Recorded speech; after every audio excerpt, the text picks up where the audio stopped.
Kevin Durant is going back to Brooklyn. Trade demand rescinded. Jaylen Brown staying in Boston. I get ready to do a big victory lap. The I Told You So podcast. Thank you, Brooklyn Nets. It's all right now on the Locked On Celtics podcast. Be ever ready. Recognize the city of champs. Boston, baby, we do what you can't. Locked on number 18, Tatum and Brown, J-team, step back. We gon' wet that and slay teams. Of course, the Celtics, who else could it be? Screaming like KG with the Larry O.B.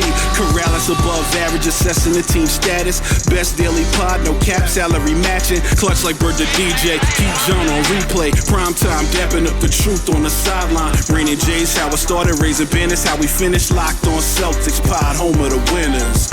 B. Hey there, welcome back to the Locked On Celtics podcast. Thank you for making this show part of your regular routine. I'm here for you 3 days a week through the end of this month into next month. And then in September, when training camp comes around, we will be back to 5 days a week, back to our regular daily podcast here on the Locked On Celtics podcast. It's your team every day here on the Locked On Podcast Network. I'm John Karalis. I cover the Celtics for Boston Sports Journal. I'm heading into my 16th season covering the Celtics. I've also written a book called Boston Celtics All-Time All-Stars. Now I'm doing this podcast as well, which you can get everywhere podcasts exist. You can even get the show on YouTube. Today's show is the same as everybody else's show in the basketball world. Kevin Durant is staying with the Brooklyn Nets. So when you're on the Brooklyn Nets, the Locked On Nets podcast did, hey, yay, he's staying. And everyone else is, oh, KD's staying. What does that mean for us? So I have Tom Westerholm here to talk about what does this mean for us that KD is staying here in Boston. I guess let's start with the beginning. The very first thing here is not a surprise, right? Like not a kind of a big I told you so. Like, no, they were never going to trade Jaylen Brown. This was always a Brooklyn negotiating tactic as far as the Celtics being involved. And then KD never had any leverage. This seemed like the logical kind of ending point, right?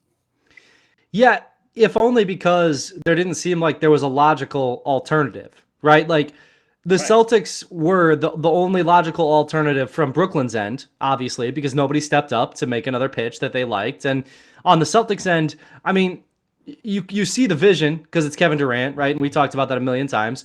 But ultimately, like we've talked about a million times, like it didn't make that much sense for the Celtics to move on this. It made more sense to run it into the season. And, you know, Brad talked about this on the radio today. Like he talked a little bit about how, that like the Celtics weren't very involved. Like things have been pretty quiet in Boston. And I think, I'm of two minds about that, and I think we can get into that at some point. But just from an overarching perspective, I do think it's like, yeah, like it like as much as I understand KD's desire to go somewhere else and probably have a better chance of winning a title, especially after losing, in the first round, it just didn't ever seem particularly likely. Like none of the other options made that much sense. If the Heat aren't going to give up Bam, what are we doing here? If the Raptors aren't going to give up Scotty Barnes, like what are we doing here? Like nobody wanted to make this deal. Everybody wanted Kevin Durant, but nobody wanted to make this deal. And like, boy, that's a tough spot to be in from the Nets perspective. And if you're Kevin Durant, 4 years under contract, that's a tough spot to be in too, because you can't just wait that out. You're going to be 38 by the time it's done. So yeah, that's when you really look at like the big picture of everything happening.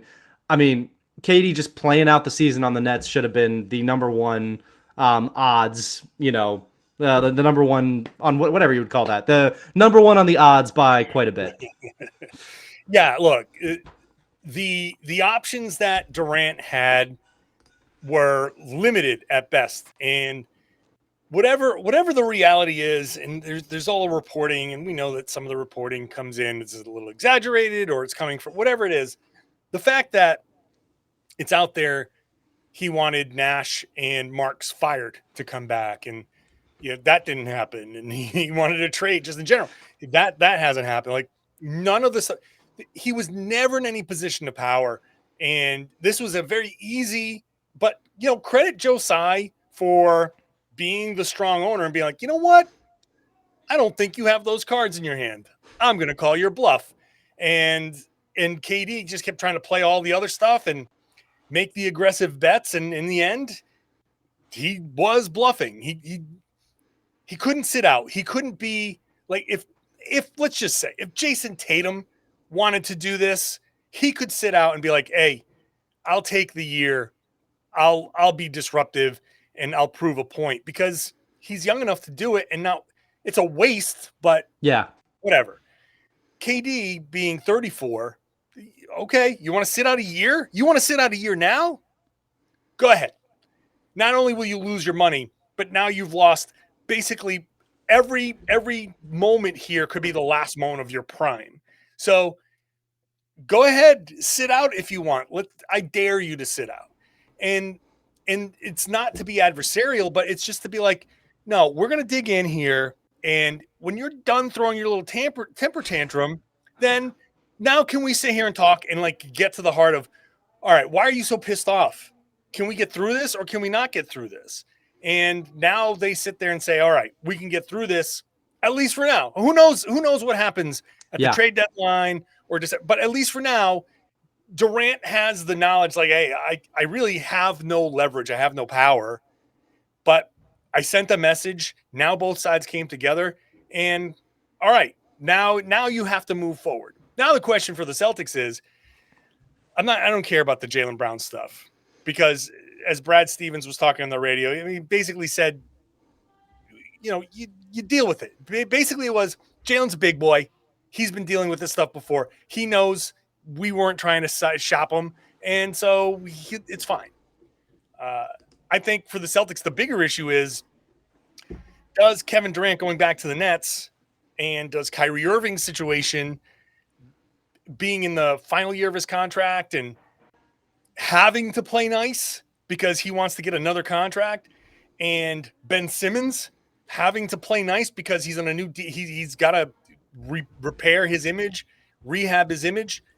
Does all of this coming together suddenly put a very dangerous obstacle in front of the Celtics? Now, does all of this come together as, well, now instead it's, we knew Philly and Milwaukee and Miami were going to be obstacles. Now you've got Brooklyn again, and it's kind of coming together like, boy, if everything goes right, Brooklyn's going to be super, super tough.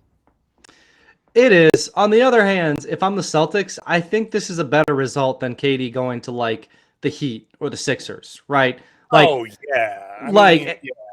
and like, the Nets, like, yeah, sure, they're going to be tough. Like, Kyrie is a singular talent in his own way, and Ben Simmons is a singular talent in his own way, in a very different way than Kyrie, right? Like, they have these guys who are very singular talents, but who are very hard to fit together. If you're the Celtics, I do not think you're looking at a team that is going to be employing Ben Simmons and Kyrie Irving and thinking to yourself, oh man, I don't know what our super talented, super deep, super continuity driven team is going to do with them.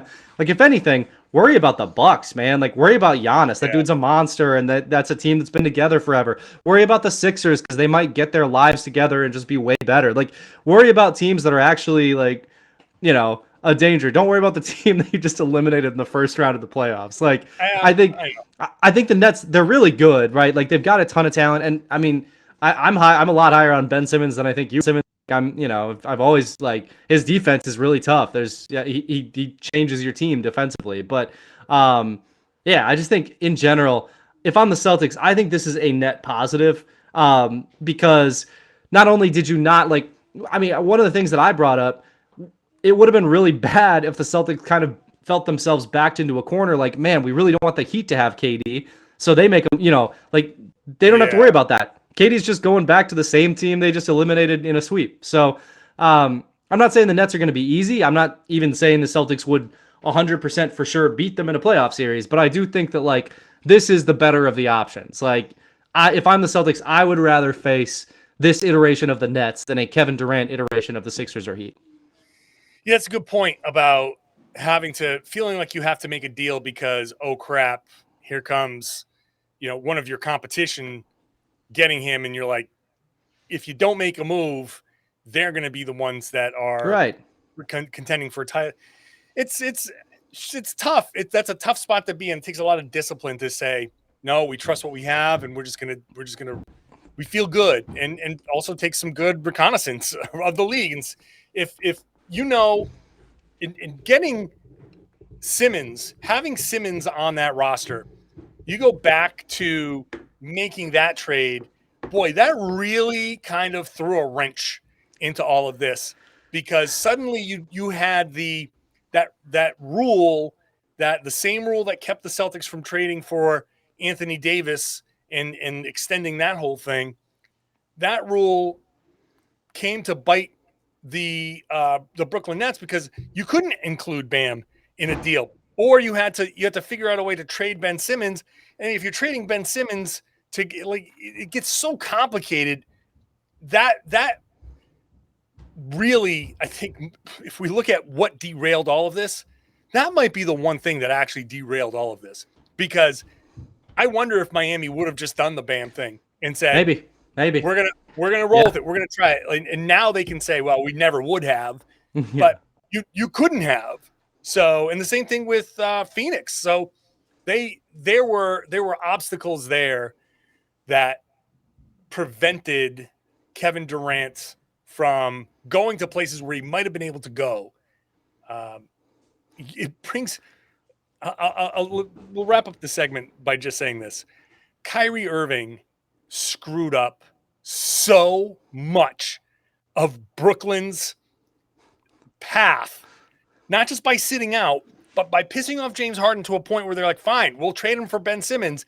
And now you have Ben Simmons, and it's like, crap, we can't trade for Bam Adebayo. We can't trade for Devin Booker or whoever it was. That we can't demand Jayson Tatum. Yeah. We cannot, right. We can't actually get these guys that maybe would have been, and it's all because of Kyrie Irving. This whole thing is because of Kyrie Irving. Kyrie Irving really is the Joker in The Dark Knight, just walking away and like jiggling the thing, trying to blow up the hospital. Yeah, absolutely. All right, well, we'll continue the conversation here in just a minute, because it is a wild conversation. First, a message about drunk driving. We know that it's barbecue season, and it's a great time to get together with some friends and throw back a few drinks. But then a few becomes a few too many. And as the evening comes to an end, people start to head out. You think of calling for a ride, but you live nearby. You make it home okay. It's no big deal. What are the odds you get pulled over anyway, you think? And even so, what's the worst that can happen? Your insurance goes up. You lose your license. How about losing your job? How about totaling your car? How about you actually kill someone? Everyone knows the risks of driving drunk. The results are tragic and often deadly. However, that doesn't stop everyone from getting behind the wheel while under the influence. That's why police officers are out there right now looking for impaired drivers on our roads to save lives. So if you think it's okay to drive after a few drinks, think again, play it safe, and plan ahead to get a ride. It only takes one mistake to change your life or someone else's forever. Drive sober or get pulled over. All right, thanks for making Locked On Celtics your first listen every day. Why not make Locked On NBA your second listen?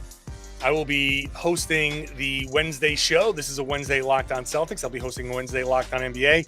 Today, I'll be doing it with Tony East of Locked On Pacers, since Jake Madison of Locked On Pelicans is in health and safety protocol. So we will be talking a lot more KD there. It's the topic today, so we'll be talking a ton of it over at Locked On NBA. So check that out. Make it your second listen after making Locked On Celtics your first listen. Now, bringing Tom Westerholm back into the mix. And it's an interesting kind of ripple effect of the stance that the Nets took. And I'm very interested to see what the impact is on the league and what the impact is on the Celtics. Like the message out there is, all right, well, if KD doesn't have the power to force his way out, then maybe that changes a few minds. And look, we've been through this before with Kobe Bryant and the Lakers, and that didn't seem to change a whole lot. So I don't know if this will either. But the Celtics have Jayson Tatum's contract coming up not too far from now. Jaylen Brown's contract coming up not too far from now.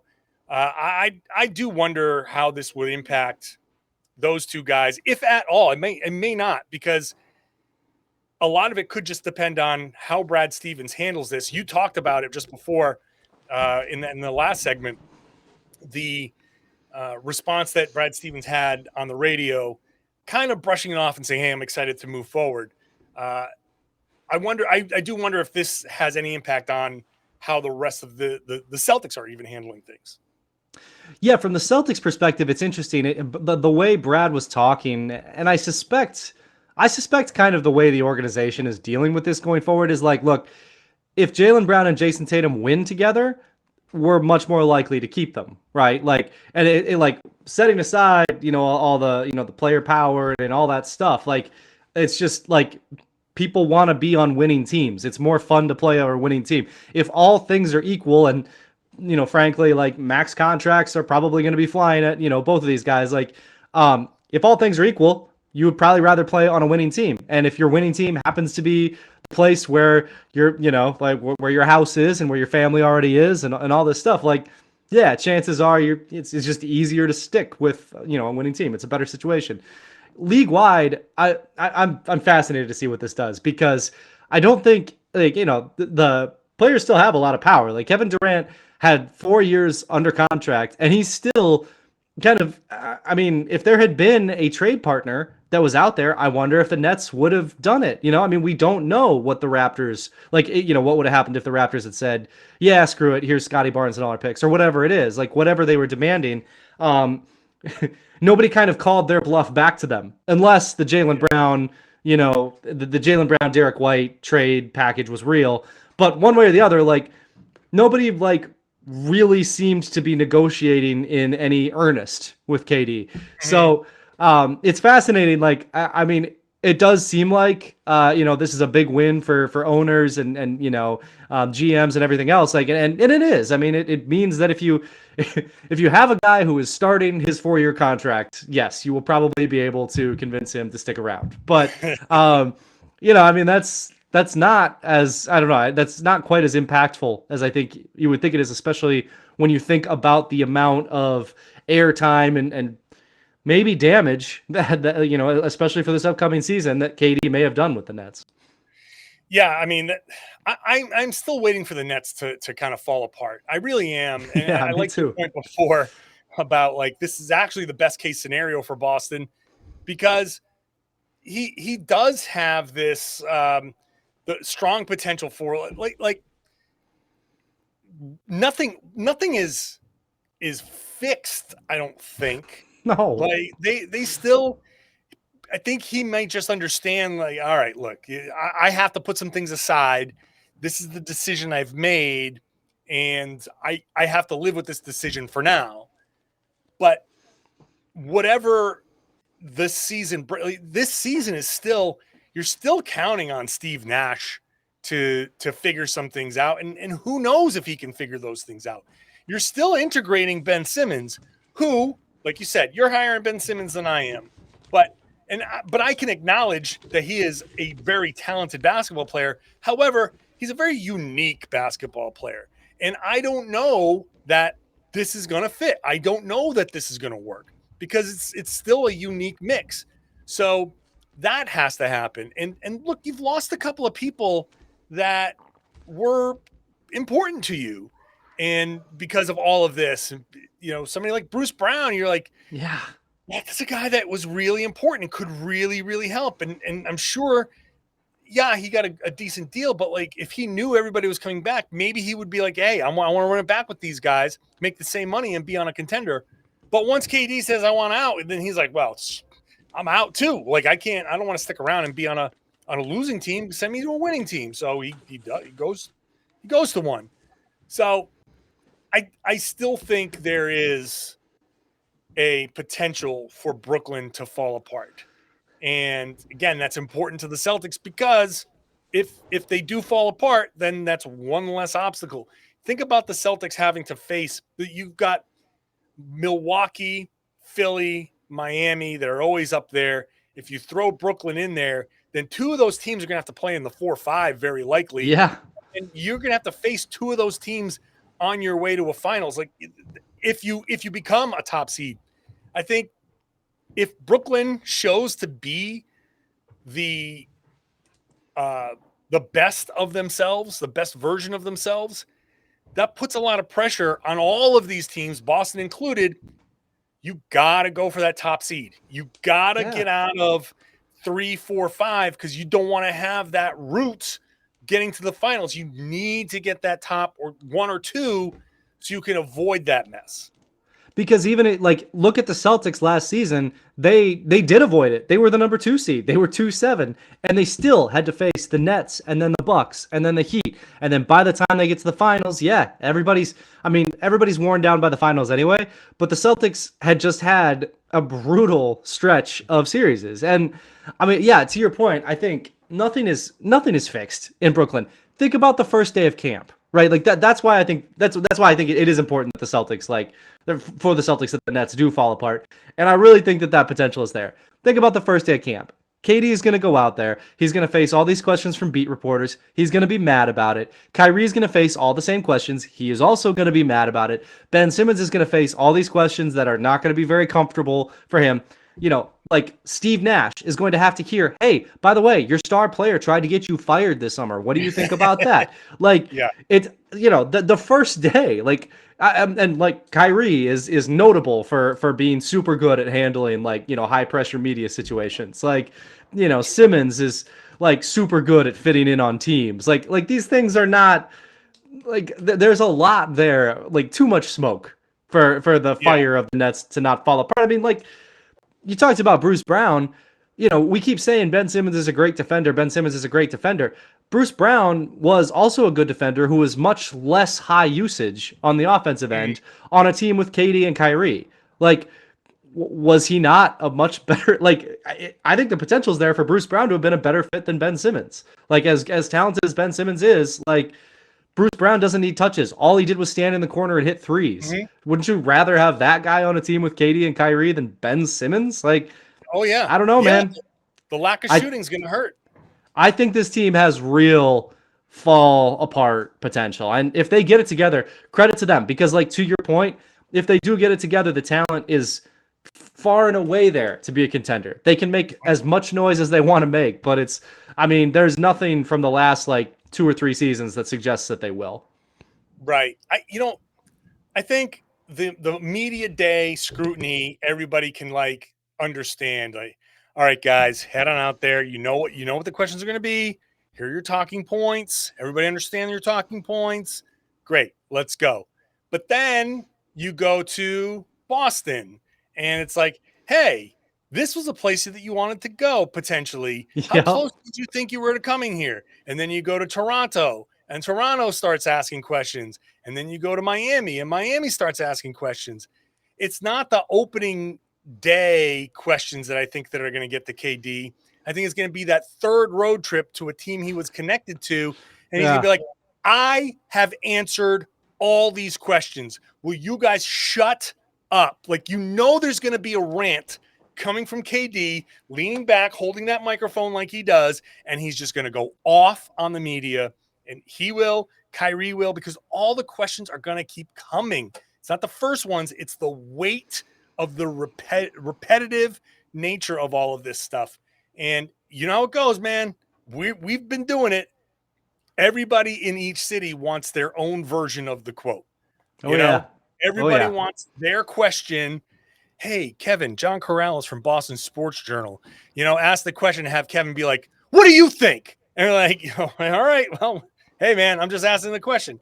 People want that. And then that goes viral. That video goes viral, the whole thing. And it's just, and that man loves Twitter. He'll see people talking about it. Absolutely. So, yeah, I don't trust that this is over. That's why I tweeted the Rick and Morty clip of Morty with the fighting arm, where he said, this isn't over. That is, I don't think that this is over. It seems okay, it's calm, but it could very much be the eye of the hurricane. And we don't know what's coming on the other side. So there is potential. All right, we've talked a lot about them. Let's talk about the Celtics and Jaylen Brown and Jayson Tatum and all of that stuff. All of this impacts the Celtics, but we'll talk about specifically the Celtics coming up after we talk about BetOnline. The Celtics went into all of these KD rumors as the betting favorite for the finals, for the championship at BetOnline. After Kevin Durant went back to Brooklyn and it was announced that he was going back to Brooklyn, the Celtics remain the betting favorites at BetOnline. So people still believe in the Celtics. They didn't automatically install the Nets as the favorite to win the title. The Celtics at betonline.net still number one. They dropped from 4-1 odds to 5-1 odds, but still at the top. BetOnline is the fastest and easiest way to check on all your betting needs. Find all your favorite sports and events at the number one online source for odds, lines, and games. You can find reviews and news of every league that includes the NBA, Major League Baseball, the NFL, NHL, combat sports, esports, golf. It's all there. You also have live in-game betting, scores, and podcasts. BetOnline continues to be the top online resource for all your sports wagering information. So head on over to BetOnline today. Use your mobile device if you'd like to learn about all the action happening right now. BetOnline, where the game starts. Please gamble responsibly. So, Tom, the Celtics are very clearly out. I think Brad Stevens, tell me what you think. I think Brad Stevens, he said that he's had tough conversations and direct conversations and was in LA and talked to Jaylen Brown directly. I think the message can be simple. We did our due diligence. Kevin Durant was available, and we called the Nets, just like anybody would. You'd do the same thing. That's what we did. They said, hey, Jaylen Brown, Derek White in a first-round pick. And we said, don't think so, but we can continue talking. And that's where we left it. And it just never progressed beyond that. We didn't want to trade you. If we wanted to trade you, you'd be gone. But you're here because we want you. That's it. I think that's the message from Brad. I think that's the message from Ime Udoka. If they wanted you gone, you'd be gone. And we know that this is in the NBA. Very simple. That's how it goes. You're here because they want you here and they believe in you here. Could be a lot of BS, but I think that's the message. And I think that's the only message that needs to be sent. And that's all that needs to be done. If any fences need to be mended, I think that's all you need to do. Yeah, I thought some of the quotes I think back that up too. I mean, like this is courtesy of B-Rob over at Mass Live. Steven said, since the Brogdon trade, we feel really good about our team. We feel really good building around these guys. And then he goes on to say, we're excited to move forward. That's been our focus for a while. He said, Jaylen's been through this, like you mentioned, and it was important for Jaylen to reach out and have candid and transparent communications with everyone involved. And so the interesting thing to me is that he certainly doesn't say we weren't involved. He certainly doesn't say anything about Jaylen not being available. I think to your point, the fact that Jaylen, I think Stevens can still go to Jaylen and say what you said, right? Like if we wanted you gone, you would be gone. We probably could have worked out a deal. I do wonder if kind of there were maybe some, I don't want to say hurt feelings, but maybe some stubbed toes over over that trade request coming out. I mean, if you're Jaylen, that has to be like, come on. But I think it, to your point, it's very SMH easy. Even. SMH, yeah, exactly. Stubbed my head. But I think, like for Jaylen, like Brad said, he's been through this before. I think the Celtics probably made it very clear to him, like, we value you a lot. Your name came up. They asked about you. We asked about a package. It's very easy to kind of smooth it over and say, we just decided we don't want to mess with it. We don't want to mess with you. We love you here. We think you're great for our team, blah, blah, blah. I think, this kind of back to what I was saying about this being the best case scenario for the Celtics. It's pretty good on the Jaylen end too, because now you can say, look at what the Nets did. They pulled KD off the market. Clearly, like, you are talented enough that if you were very available, then KD would probably still be on the market. They'd still be talking to us. But we kind of did not, give them reason to continue having these conversations. So, I think this is a good situation for the Celtics. I mean, I would have to imagine that for Jaylen to know like you've been saying for a couple weeks now, to know like, okay, I am a person like Kevin Durant was available and my team had to have like ultimately decided not to trade me. What a vote of confidence. Like Kevin Durant's a top 15 player of all time. That's very impressive. Right. And not only that, I hope he understands that a fan base that kind of mostly rallied together and said, no, we don't want this. And this is also a fan base that at the beginning wanted to trade Jaylen Brown. Like, I think it's come around that I think the business side might be the most overblown aspect of this. Like, you're a professional basketball player. In free agency, if you want to leave, then leave. Like, that's nothing I can do to stop you, nothing the team can do to stop you. If Jaylen Brown as a free agent says, you know what, I really do need to change the scenery, and he goes, that's your right. And the Celtics, if they wanted to trade him, that would be their right. That's just how business works. And so every once in a while, your name's going to come up. And that is when you're Jaylen Brown and your name comes up, as I said in the past podcast, for Jimmy Butler and Kawhi Leonard and Paul George and Kevin Durant, that is a compliment. Your name, you're playing well enough, you're valuable enough where if one of these other guys was traded, that team wants you in exchange. That's I'd be like, pretty impressive. I mean, you take, if somebody said that now, if one of the top podcasts in the world said, well, if this host leaves, we're going to want Karalis, I'd be like, well, that's awesome. I'd love that. I'd love to be like sought after that way. I'm understanding that there is a feeling of rejection if your team says, no, we're willing to get rid of you. But there's you gotta understand like the business of everything. When they say, well, we thought about it and we said, you know what? No, we really don't want to lose you. We looked at this situation. We said, no, we'd rather have you here.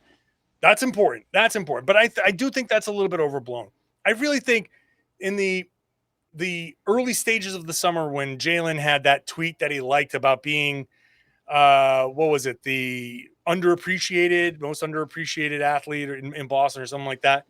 I would hope that people saying, no, we don't want to trade you for Kevin Durant, I'd say it was a pretty overwhelming majority that said, we don't want to trade you for Kevin Durant, especially in this situation.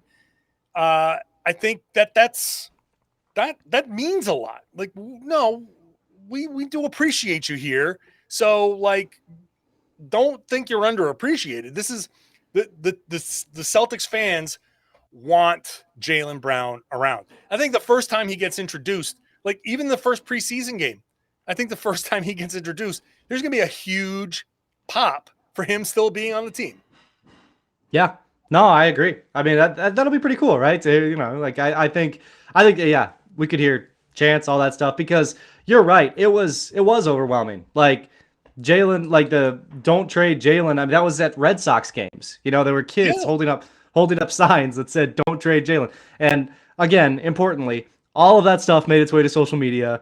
Like these guys see everything that's on social media. I'm sure that was one of the reasons why Jaylen felt underappreciated in the first place, is that, there was, the conversation around those guys does tend to tilt heavily toward Tatum. So yeah, it's been a whole summer of everybody loving Jaylen and telling him that they love him. And, I would assume that he's probably heard that at this point and probably appreciates it.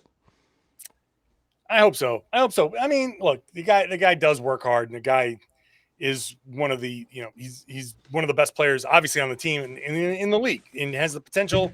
I think this could end up being something that fuels him, and maybe if he gets an All NBA, one of the top 15 to 20 players in the league this season would be a very fitting way to kind of respond. So definitely, I'm not too. Yeah, sorry. I also think it's kind of interesting, like how when you talk to people, right? Like there was such an outpouring of people being like very specific about the definition of formal offer, right? Like you like or like if you heard from the Celtics, like it was like like I don't think a formal offer, but like it was very much like this kind of air of like nuh-uh, like it Yeah, wasn't yeah, yeah, yeah. wasn't formal. So like I do wonder how much of this like you've been saying, how much of this was just the Nets GMs, Sean Marks and everybody being like, Oh, totally. yeah, the Celtics offered this. They 100% offered this. And the Celtics just like going to Jaylen and be like, no, we No, did not. no. No, I we never did said that. not. I never said Never that. said that. I never said I never that. said formal. I had my Yeah. fingers crossed behind my back the entire time, Yeah. and I didn't.